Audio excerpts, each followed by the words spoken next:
기도할 때 주의할 점이라는 제목으로 말씀을 나누겠습니다. 지금까지 신년 들어서 예배에 대한 말씀을 주로 나누었습니다. 특별히 특별 새벽 집회 기간 동안에는 제사법 5대 제사에 담겨져 있는 오늘날 현대적인 우리 예배 가운데에도 적용할 수 있는 예배의 정신, 예배의 본질에 대한 말씀을 나누었습니다. 예배는 일방적이지 않고 사실 쌍방적인, 하나님께 드리는 것 또 하나님으로부터 받는 것, 이 주고받음이 이 예배 가운데 있습니다. 예를 들어서 예배 가운데 우리가 찬양을 하나님께 올려드리죠. 또 하나님께 우리는 기도를 드리지요. 그리고 하나님께 받습니다. 뭘 받습니까? 은혜를 받고 또 말씀을 받고, 그래서 이렇게 수직적인 면에 있어서도 우리가 하나님께 올려드리는 것 그리고 내려받는 것, 이렇게 쌍방적인 관계가 이루어진다라는 거죠. 그리고 이제 이 예배, 우리가 구약의 제사에도 담겨져 있지만 예배에는 그 수직적인 쌍방 관계만 있는 것이 아니라 수평적인 쌍방 관계도 있지요. 그래서 5대 제사에 보면 속건제라든지 또 화목제, 대표적으로 화목제 같은 경우에는 수평적인 사람들 사이에서의 주고받음, 나눔, 위로 격려를 나누고, 마찬가지로 이 예배의 요소 중에 우리가 말씀과 기도, 찬양 이렇게 얘기를 하는데요. 특별히 기도의 경우에도 우리가 주고받음이 있습니다. 수평적인 관계에 있어서도 주고받음. 그 기도를 주고받음이 뭘까요?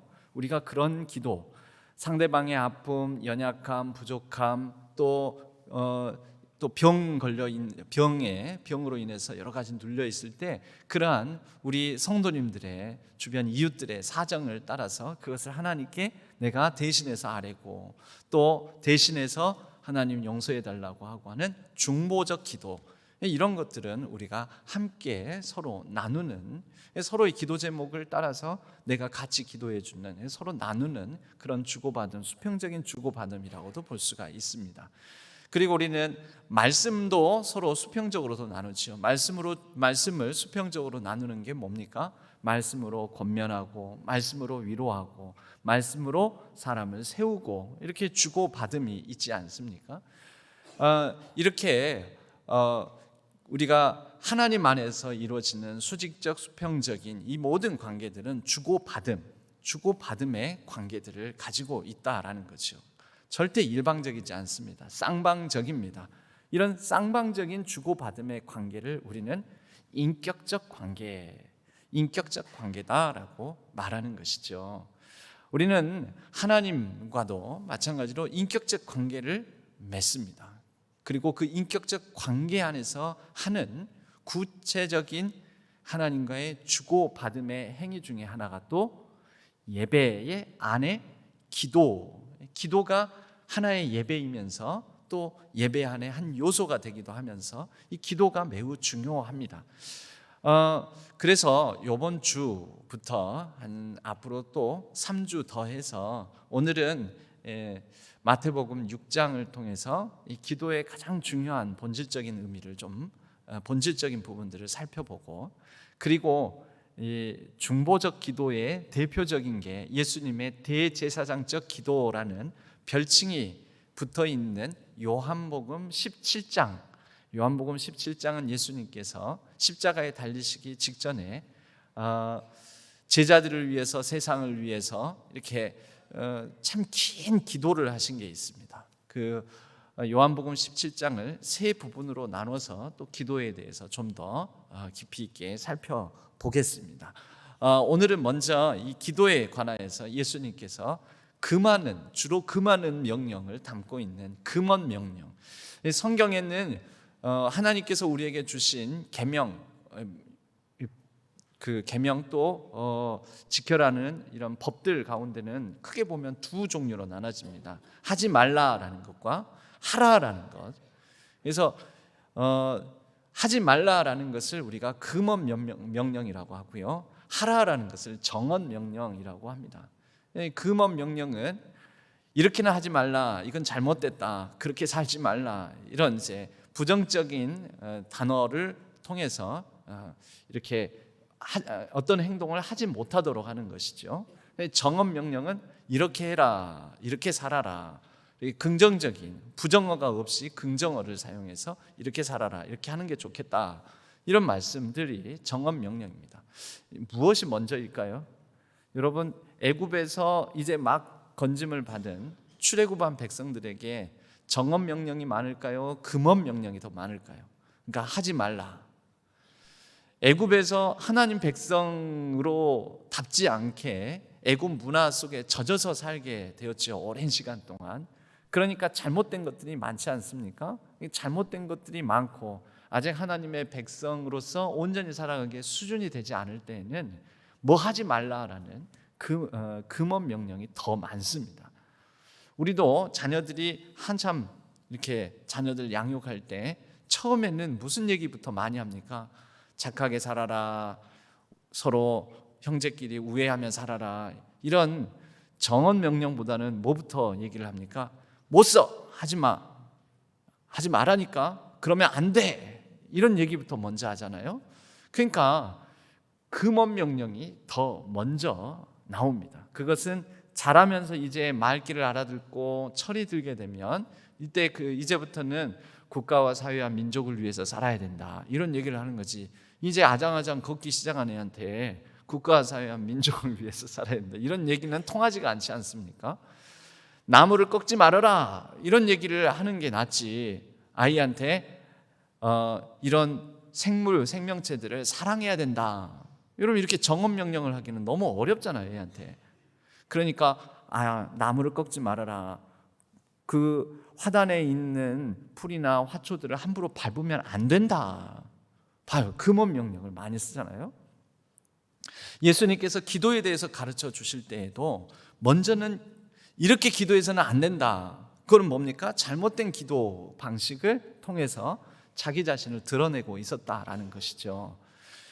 그래서 이 금업 명령을 먼저 말씀하신 다음에 우리는 읽지는 않았지만 9절부터 우리에게 너무나 익숙한 기도문이 있습니다. 모범 기도문, 우리 주님께서 가르쳐 주신 기도문.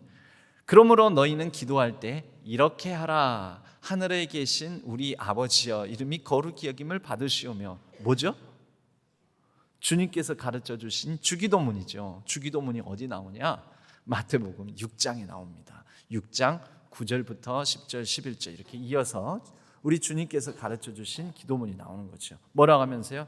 기도할 때는 이렇게 하라. 이 정언 명령이 그 다음에 나오죠. 이 금업 명령이 먼저 나오고요. 5절, 6절, 7절, 8절을 통해서 너희는 기도할 때 이렇게 하지 말아라 라는 말씀을 먼저 하십니다. 그럼 이 하지 말아라 라는 말씀의 핵심은 무엇일까? 먼저 5절 말씀에 너희는 기도할 때에 외식하는 자와 같이 하지 말라. 사람에게 보이려고 하지 말아라. 그런 사람들은 다른 사람들 앞에 서서 기도하기를 좋아하느니라.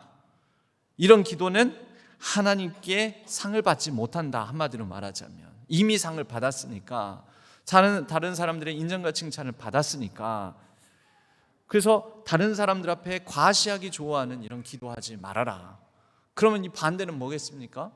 하나님 앞에 진실된 기도. 그래서 그 다음 절에 너는 기도할 때 골방에 들어가라. 이 진실된 기도의 이제 사례로 골방에 들어가서 은밀한 중에 보시는 아버지께 기도해라. 그러니까 아무도 보지 않는 가운데서 하나님과 1대1로 기도해라. 그리고 7절에서는 이방인과 같이 중언부언하지 말라. 많은 말을 해야 하나님께서 들으실 것이다. 많이 말을 해야, 반복적으로 계속 얘기해야. 이때 이 중언부언에 해당되는 것은 특별히 주문처럼 되어 있는 기도문들이 있었습니다. 그런 기도문을 가지고 정해진 시간, 아침에 드리는 기도문, 저녁에 드리는 기도문, 정오에 드리는 기도문, 이걸 가지고 한 번으로는 좀 부족하니까 내가 한 10번, 20번, 몇십 번, 수백 번 이렇게 하면 이 기도에 좀 더 효험이 있지 않을까라는 그런 믿음으로 하나님을 설득하고자 하는 기도, 하나님을 조정하고자 하는 그런 기도, 이런 기도하지 말라라는 것이었던 거죠. 이 세 가지, 크게 보면 세 가지 내용을 통해서 우리는 하나의 공통적인 요소를 찾아볼 수가 있는데, 그것은 뭐냐면 하나님 앞에 가면과 가식, 온전하지 못한, 진실하지 못한 나를 가지고 하나님 앞에 서지 말라라는 것입니다. 그러면 조금 더 차근차근 나눠서 살펴보겠습니다. 먼저 오늘 이 금원 명령을 통해서 말씀하시는 것은 하나님 앞에 드리는 온전한 기도는 하나님 앞에 1대1의 관계, 인격적인 관계, 하나님이 인격이심으로 그분 앞에 인격으로서 진실된 모습으로 1대1로서 홀로 선다라는 것입니다. 하나님 앞에 홀로 서는 것. 여러분, 다른 기도 5절 이 6절의 권면의 내용이 뭡니까? 5절은 다른 사람들 앞에서 폼내고 과시하고 자랑하려고, 저 사람 참 기도 잘한다, 이런 기도는 다른 사람들한테 기도 참 잘한다라는 인정과 평가를 받기 시작하면 여러분, 그때부터는 기도가 지금 뭔가 어긋나고 있는 것입니다. 그럼 누군가 앞에서 서서 기도해야 될 때가 있죠. 이런 우리가 한 예배 가운데 의식적으로, 그러니까 예배 의식에, 종교 의식의 한 일환으로서 우리 전체 성도님들을 대표해서 기도하는 대표 기도. 그런데 대표 기도가 하나님과 그 기도자 사이에 친밀한 관계를, 더 깊이 있는 관계를, 진실한 관계를 맺게 할까요? 그렇지 않습니다. 여러분, 기도의 진짜 본질은 뭐냐면 먼저는 하나님과 나 사이에 1대1의 친밀한 깊이 있는 교제를 나누는 것입니다. 근데 대표 기도는 다른 사람들 앞에 아이고 오늘 장로님, 오늘 권사님, 오늘 집사님, 기도 아주 그냥 시원시원하게, 정말 기도 정말 경건하고 아주 거룩하고 아주 정말 좋은 문구 단어를 써서 참 기도 잘하신다. 근데 사람이 인정해줘봤자 소용없죠. 누가 받으십니까? 하나님께서 받으시니까 하나님이 인정을 해야지 진짜 제대로 된 기도인 것입니다. 우리가 흔히 하는 말 있잖아요. 내가 아무리 그 집 내가 단골이라고 해봤자 주인이 인정해야 단골이라고요. 주인이 인정하는 단골이야지 때로는 깎아주기도 하고 서비스로 반찬도 더 내주기도 하고 그러는 것입니다. 여러분, 하나님께 인정받는 기도가 진짜 기도입니다. 그런데 그것은 다른 사람 앞에서 서고자, 다른 사람을 대표해서 다른 사람 앞에서 좀 더 갖춰지고 완결된 문장으로, 미사역으로 좀 더 성경적인 단어들을 사용해서 드리는 기도가 꼭 진짜 기도다라고 말할 수 없다라는 것입니다. 그럼 가짜 기도냐? 아니요. 그것은 우리가 예배 의식 가운데서 행해지는 기도인 것이지, 하나님과 기도자 그 사람 사이에 1대1의 친밀한 관계를 맺는 기도는 아니라는 것입니다. 그래서 골방에 들어가라 라고 그런 것이죠. 성경 안에 많은 경우 하나님과 그 성경의 인물들 사이에 일어나는 일련의 상호작용들을 우리가 볼 때가 많습니다. 그 상호작용들이 일어나는 자리, 현장들을 보게 되면 하나님 앞에 1대1 단독자로 서는 경우가 거의 대부분이죠. 여러분, 야곱이 하나님을 만납니다. 그리고 하나님과 더불어서 깊이 있는 친밀한 관계를 나누었다. 야곱이 하나님과의 관계에 발전이 있었다라고 볼 수 있는 장면이 창세기 32장입니다. 어떤 장면일까요? 32장 24절, 야곱은 홀로 남았더니 어떤 사람이 날이 새도록 야곱과 씨름하다가, 어떤 장면입니까? 야곱이 이제 삼촌 라반의 집에 모든 것을 정리하고 자신의 재산, 가축, 또 여러 아내들과 자녀들, 가족들을 데리고 형 에서를 만나러 고향 땅으로 돌아옵니다. 돌아오는 과정 중에 정탐, 앞서 먼저 보냈던 이 종이 와서 얘기를 하는데, 형 에서가 소식을 듣고 당신을 기다립니다. 그런데 400명을 대동해서 기다린다고 합니다. 이제 여러분, 400명이나 나오지만 그 뜻이 무엇입니까? 무장한 군사들을 데리고 야곱을 기다린다라는 것이죠. 절체절명의 위기 상황입니다. 아이고 내가 이만큼 이렇게 많은 것을 이루고 했지만 에서와 불화하게 되는 이유가 뭐였죠? 장자 축복권. 그래서 형이 받을 장자의 명분 축복을 다 받고 도망가 버린 거잖아요.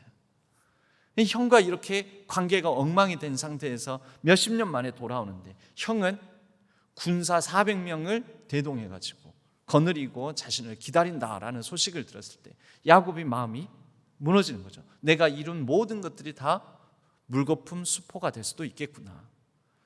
여러분, 그를 가리고 있던 내가 이룬 업적, 내가 그래도 잘 살았다, 내가 악착같이 벌었다, 내가 여러 가지로 인해서 나의 20여 년 전과 지금의 내 모습은 많이 달라져 있다. 여러분, 하나님 앞에서는 그게 아무 소용이 없습니다. 아무 의미가 없습니다. 나를 가리는 거, 나를 치장하는 거, 나를 감싸고 있는 두터운 자아의 벽들, 여러 에고이즘, 내가 사랑하는, 나의 사랑할 만한, 나의 여러 가지 내가 귀하게 여기는 것들이 무슨 의미가 있겠습니까? 끝까지 근데 꼼수를 쓰죠. 먼저 자기의 재산과 가축대들을 앞세우고 그 다음에 가족들, 그 다음에 마지막에 자기를 뒤에 배치해서, 그런데 결과적으로는 이 하나님께서 나를 지켜주시지 않으면, 하나님께서 나를 형 에서로부터 건져주시지 않으면 아무 소용이 없다는, 오직 홀로 혼자 남아서 자기 한 사람 하나님과 대면하는 날밤 새는 일들이 있게 됩니다. 야곱은 홀로 남았더니, 여러분, 기도는 하나님과 홀로 남아 대면하는 것, 그 이상도 그 이하도 아닙니다. 홀로 하나님과 대면하는 게 없는 사람들, 그런데 그러면서 종교의식, 즉 예배의식만 충실히 하면서 다른 사람들과 더불어 하는 자리에서만 대표 기도로 단련된 참 기도 잘해, 또 여러 예배에 잘 참석함으로 인하여서 참 저 사람은 예배 한 번도 빠지지 않는 신실한 사람이야 라는 사람들 앞에서의 평가, 여러분, 이런 것에 길들여지다 보면은 우리는 하나님 앞에 온전한 내 모습으로 서기보다는 내가 뭐 좀 된다라는 마음, 두터운 자아를 가지고 하나님 앞에 서게 됩니다. 여러분, 그런 게 깨트려지는 순간이 야곱뿐이겠습니까? 우리에게도 찾아옵니다. 인생의 위기. 그래서 흔히 우리가 인생의 위기, 고난 가운데서 하나님을 직접 대면하고 만난다라는 얘기들을 하지요. 인생의 위기 가운데는 내가 그동안 껍데기로 가지고 있었던 모든 자아의 두터운 벽이 별 의미가 없다라는 것, 그것을 인식하게 된다라는 것입니다. 야곱이 홀로 남았더니 날이 새도록 야곱과 씨름하다가, 여러분, 기도의 두 번째는 바로 싸움입니다. 싸움.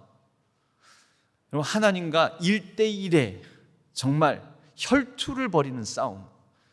예수님도 겟세마네 동산에서의 기도 내용을 보면 땀이 핏방울이도록 그 하나님과 혈투를 벌이는 것입니다. 그런데 그 혈투를 벌이는, 싸우는, 씨름하는 그 일은 뭡니까? 그 일은 자신에게 있는 모든 허울뿐인 자아의 두터운 껍데기와 벽들이 무너지고 벗겨지고 생자 생얼굴, 나의 밑바닥 모습, 나의 본 모습을 가지고 하나님 앞에 나아가게 되는 것이죠. 야곱이 그 하나님의 사자와 밤새도록 씨름한다. 여러분, 씨름이라는 것은 거의 한 몸이 돼버리는 거죠. 얼굴과 얼굴이 뗄래야 뗄 수 없을 정도로 그냥 얼굴과 얼굴이 부대끼며 맞붙게 되는 것이죠. 서로 허리춤을 잡고 삿발을 잡고, 여러분, 씨름을 하게 되면 밤새 힘겨루기를 하면 어떻게 되겠습니까? 거의 한 몸을 이루는 상태가 되지 않겠습니까? 상대의 살냄새, 땀냄새, 그리고 자기의 옷 매무새부터 모든 것들이 흐트러지는, 여러분, 우리는 하나님 앞에 처음 이 기도를 이렇게 시작을 하게 되면요, 기도를 시작하는 그 처음 부분에 있어서는 갖춰서 기도를 하죠. 하나님, 제가 하나님께 바라는 것은 내가 이런 기도 제목을 가지고 있고 이렇게 구하고 이런 걸 원하고, 하나님, 우리 자녀들이 어떻고 우리의 형편이 어떻고, 여러분 보통 딱 요 단계까지만 하고 기도 끝났다, 이제 더 이상 기도할 거리가, 기도할 제목이 없네 하고 이제 하나님 기도 다 했습니다, 안녕히 계세요 하고 끝내잖아요. 여러분 그렇게 하면은 하나님과 친밀한 깊이 있는 관계가 맺어지지 않습니다. 더 들어가야 됩니다. 더 어떻게 들어가야 될까요? 그래서 기도로 하나님과 친밀한 인격적인 관계를 맺는 데에는 일정 시간 이상이 필요합니다. 일정 시간 이상. 내가 기도할 만큼 했다 하는 그 정도를 넘어서는 시간이 필요합니다. 그럼 그 기도 가운데 뭘 하게 되냐면, 처음에는 이제 할 말이 없는데 그래도 어떡하지? 여러분 하나님 앞에서 자기 자신을 내어놓고 할 말이 없으면 이제 가만히 있는 거죠. 가만히 조용히 눈을 감고, 아니면 때로는 눈을 떠도 됩니다. 그러나 다른 사람을 의식하지 않고 내가 내 눈 시각적으로 들어오는 자극에 대해서 내가 방해받지 않기 위해서 눈을 감는 것입니다. 눈을 감고 하나님 앞에, 하나님 저 여기 있습니다. 이제 더할 제가 제 의식적으로 드릴 수 있는 기도는 끝났는데 하나님 이제 나는 어떻게 하면 좋습니까? 어이할까요? 여러분 그런 시간이 조금 더 길어지고 깊어지면 그때부터는 자기 저 밑바닥 안에서부터 자기 본 모습이, 자기 본 생각이, 하나님을 향한 항변과 원망이, 하나님 이래서 해야 되겠습니까 하는 그런 불평까지도 저 밑바닥 안에서부터 건져 올려진다라는 거죠. 야곱의 밤새도록 하는 씨름이 무엇이었겠습니까? 성경은 내용이 나오지 않습니다. 그냥 야곱이 끝까지 하나님 이겨먹으려고 했다라고만 나옵니다. 그런데 야곱이 그 하나님과 씨름하면서 뭐라고 했겠습니까? 하나님, 내가 지금까지 20여 년 넘도록 삼촌 라반의 집에서 고생하고 내가 그리고 이렇게 악착같이 벌었고 악착같이 내가 이루었는데 이거 한순간 다 날아가게 되었습니다. 이게 옳습니까? 어떻게 하면 좋습니까? 그리고 나서 20여 년 전에 돌베개를 베고 누워서 자던 그 광야에서의 정말 그 외로웠던 때, 내가 하나님을 찾지 않았을 때 하나님께서 돌베개에 베고 잠을 잘 때 찾아오셨던 하나님, 사닥다리로 하나님께서 오르락 내리락 하셨던 그 하나님, 그 하나님을 상기했을지도 모르죠. 그러면서 하나님과 더 깊이 있는 그런 씨름, 싸움을 하게 되는 것입니다. 여러분 보통 싸우면서 정이 든다라는 말을 씁니다. 부부 가운데도 그렇습니다. 여러분 부부가 친밀한 관계를 나누는데 부부만큼 일평생 서로 부대끼면서 그런 동반자로서 살아가는 관계를 우리는 이 땅에서는 보기가 힘들지 않습니까? 그런데 부부 사이에 싸움이 없다, 그런 관계 있습니까? 혹시 사시면서 가정을 이루고 부부가 되었는데 우리는 한 번도 안 싸웠습니다, 그런 분들이 있습니까? 있을 수도 있죠. 그런데 제가 생각하기에는 그런 가정은, 그런 부부는 없었을 것 같습니다. 여러분 싸우는 건 뭐냐면 사실은 더 깊어지는 관계의 친밀함의 다른 모습이기도 합니다. 싸운다. 그래서 부부가 서로 싸우면서 더 깊어지고 더 알아가고, 또 싸우면서 자기 밑바닥 모습 다 나오고. 예전에 저 시골에서 살 때는 부부 싸움을 하다가 꼭 저작거리 길가까지 나와가지고 아이고 내가 못 살아 그래 나 죽여라 하는 이런 아주머니들이 꼭 있었습니다. 1년에 한 몇 건은 있었습니다. 몇 건은 나 죽여라 그래 나 죽여라 막 그런. 여러분 웃으시는 거 보니까 그런 경험들이 있으신가 보죠? 혹시 자기 자신입니까? 여러분 하나님 앞에서 모세가 하나님을 만나서 하나님과 정말 대면하여 알던 자다, 하나님을 대면하여 알던 자다라는 그런 이 별칭을 가지고 있는 모세가 여러분 하나님 앞에 싸우는 경우가 얼마나 많았는지 모릅니다. 하나님 앞에서 그는 이렇게 말을 하는 경우가 있었죠. 특히 민수기 11장에 이 백성들이 원망 불평하면서, 또 애굽에서는 우리가 고기 반찬에 정말 배불리 마음껏 공짜로 먹었는데 우리가 이 광야에 나와가지고 고기도 못 먹고 막 불평불만하는 백성들을 놓고 모세가 하나님께 기도하는데 그 기도의 내용이 별로 거룩하지가 않습니다. 백성들 대표해서 한 게 아니라 하나님과 1대1의 관계로 기도를 하는데 거의 싸움이나 다름없는 기도를 합니다. 하나님, 어찌하여 종을 괴롭게 하십니까? 하나님, 이들이 내 백성입니까? 왜 이 백성을 내게 맡겨가지고 나도 힘들게 만드십니까? 그러면서 이 백성을 내가 배웠습니까? 즉 낳았습니까? 나도 못 살겠습니다. 어디서 내가 이 백성에게 고기를 주어 먹게 하겠습니까? 나 감당할 수가 없습니다.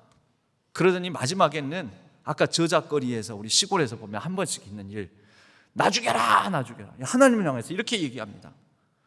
이제 구하옵나니 내게 은혜를 베푸사 즉시 나를 죽여.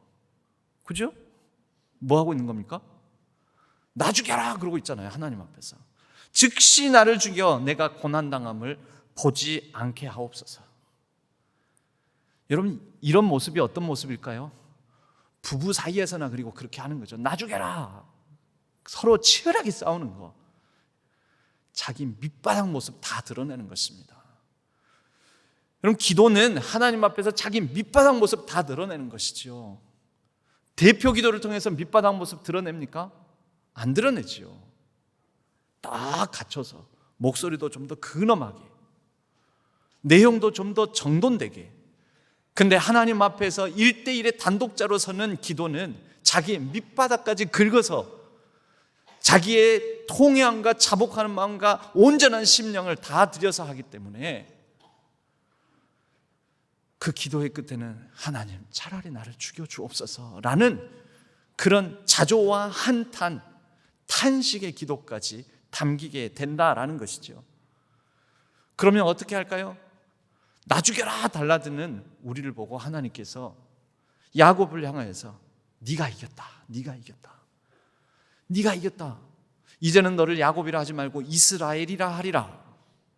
이겼다라고 우리의 승리를 선언해 버리십니다. 근데 거기에 대가가 있긴 있습니다. 야곱의 환도뼈가 어긋나서, 그래서 그 다음 절에 보면 창세기 32장 25절에 자기가 야곱을 이기지 못함을 보고 그가 야곱의 허벅지 관절을 치매 야곱의 허벅지 관절이 그 사람과 씨름할 때 어긋났더라. 하나님께서는 우리의 깊이 있는 이 내면의 모습을 있는 모습 그대로 다 본 모습 밑바닥까지 다 드러낼 때 우리를 보고 우리의 아픔을 이미 다 아시고 우리의 연약함을 아시고 우리의 모든 내밀한 부분까지 아시고 네가 이겼다, 내가 너를 더 사랑하기 때문에 네가 이겼다고 하마, 이렇게 말씀을 하시죠. 여러분, 보통 상대의 아픔을 더 깊이 느끼는 사람이 져주게 되어 있습니다. 자식이 늘 부모를 이겨먹으려고 하다가 부모 앞에서 아이고 내가 우리 부모님에게 너무 했구나 하면서 부모 앞에서 지게 될 때, 여러분 언젠지 아십니까? 부모의 연약함, 부모의 아픔, 그것을 공감하게 될 때, 철이 들 때부터는 이제 자식이 부모에게 지기 시작합니다. 그 전까지는 부모가 자녀를 더 사랑하고 자녀의 아픔을 깊이 공감하게 되니까 아이고 니도 오죽 힘들면 너도 오죽 살기가 팍팍하면 그러겠냐 싶어서 져주시죠. 보통 아픔을 더 깊이 느끼는 쪽이 지게 됩니다. 하나님께서 우리에게 네가 이겼다라고 말하는 게 그와 같습니다. 하나님께서 야곱에게 네가 이제는 이스라엘이라 하리라 라고 말씀하시는 게 그와 같습니다. 그런데 여러분, 지금과 같은 이 과정을 통해서 무슨 일이 일어나는 걸까요? 환도뼈가 어긋났더라. 이건 상징적입니다. 자아가 하나님 앞에서 철저히 부서지고 철저히 비워지고 이제 내 뜻대로 마옵시고 아버지 뜻대로 하옵소서라는 기도가 이루어진 상태라고 말할 수 있습니다. 실제 야곱은 이 이후부터 남의 축복까지도 악착같이 달라하고 손에 움켜쥐려고 하는 성향에서 손을 펴서 남을 축복하는 자로, 자기의 자녀 손들을 위해서 베푸는 자로 삶이 변화되어 갑니다. 철저히 망가진 것이죠. 걸으면서 쩔뚝쩔뚝 할 때마다 내가 하나님 앞에서 철저히 비워진, 낮아진, 또 가면과 위선을 제한 모습으로 서야지, 자아가 깨어진, 부서진 상태로 서게 되는 것입니다. 여러분, 이게 바로 기도의 과정이요, 우리가 하나님과의 친밀한 관계 속에서 누려야 될 기도입니다. 자아가, 우리는 특별히 오늘날 우리의 자아가 이 야곱처럼 밤새 씨름하다가 깨어집니까? 우리가 언제 우리의 자아의 두터운 벽이, 가면과 가식이 벗겨질까요? 십자가에 못 박힌 예수 그리스도를 만날 때, 십자가에 못 박힌 내 못난 자, 내 가식, 내 위선, 내 교만, 내 더럽고 참담한 천박함을 모두 짊어지시고 십자가에 달려 죽으신 예수 그리스도를 우리가 기도 중에 만나게 될 때, 우리는 내가 그 자리에 박혀야 되고, 내가 그곳에서 모욕당해야 되고, 내가 바로 죽어야 하는데, 나 대신 하나님의 아들 예수 그리스도께서 죽으셨습니다. 내가 그런 존재입니다. 여러분, 그럴 때 우리의 자아의 두터운 벽이 깨어지고 부서지고 철저히 비워지고, 하나님을 컨트롤하고 하나님을 설득하려고 하는, 강팍하면서 하나님께 설득당하고 내 주여 이제 주님의 뜻대로 하옵소서 라면서 나를 하나님께 내어드리는 삶이 이루어진다라는 것입니다. 여러분, 우리에게는 그래서 골방이 필요합니다. 그 골방이 어떤 장소입니까? 특정한 장소가 아닐 수 있습니다. 특정한 시기, 모세에게는 40년의 이집트 왕자, 그리고 40년의 미디안 광야 생활을 지나 총 80년이 지나고 난 다음에 가시떨기 나무에서, 불타는 가시떨기 나무 은밀한 중에 다른 사람은 모르는 1대1의 하나님을 만나는 자리, 그곳이 골방이었고, 예수님의 옷자락을 가만히 와서 다른 사람 시선 피해 예수님과 나만이 아는, 예수님께서 내 능력이 나갔도다 라고 말씀하시게 되는 그런 장면, 여러분, 한 혈루병으로 고생한 여인에게는 예수님의 옷자락을 매만지는 그 순간, 은밀히 만지는 그 순간, 그곳이 골방이었고, 야곱에게는 야복강가에서 홀로 남아 하나님과 씨름하는 이 자리가 그의 골방이었고, 그리고 이제 저와 여러분의 골방은 어디입니까? 우리의 연약함, 우리의 탄식, 우리의 부족함, 그것을 하나님 앞에 온전히 내어드릴 수 있는 기회, 시간, 사건, 그곳이 있다면 여러분, 그곳이 우리의 골방인 줄로 믿습니다. 그리고 하나님은 그 골방에서 은밀한 중에 보시는 하나님께서 은밀한 중에 우리를 만나주시고, 그러한 다른 사람은 알지 못하는 그 시간, 그 기회, 그 공간, 그 자리에서 우리를 만나 주심에 우리를 다시 회복시키시고 일으켜 주신다라는 것입니다. 여러분, 십자가를 통해서, 십자가에 못 박힌 예수 그리스도를 통하여 나만의, 우리의 골방을 확인하시고 그 골방 속에서 은밀히 우리를 만나 주시는 하나님으로 인하여 우리의 기도가 회복되고, 하나님 앞에 두터운 자아가 아니라 밑바닥, 나의 천함, 나의 부족함, 나의 연약함, 나의 교만, 나의 가식, 나의 거짓됨, 그 모든 것까지도 다 내어드릴 수 있는, 그렇게 보여드려도 부끄럽거나 창피하지 않는 그런 하나님과의 친밀한 기도의 관계, 기도의 교제를 나눌 수 있는 신실한 하나님의 종, 우리 모든 신안의 성도님들 되시기를 주님의 이름으로 간절히 축복합니다.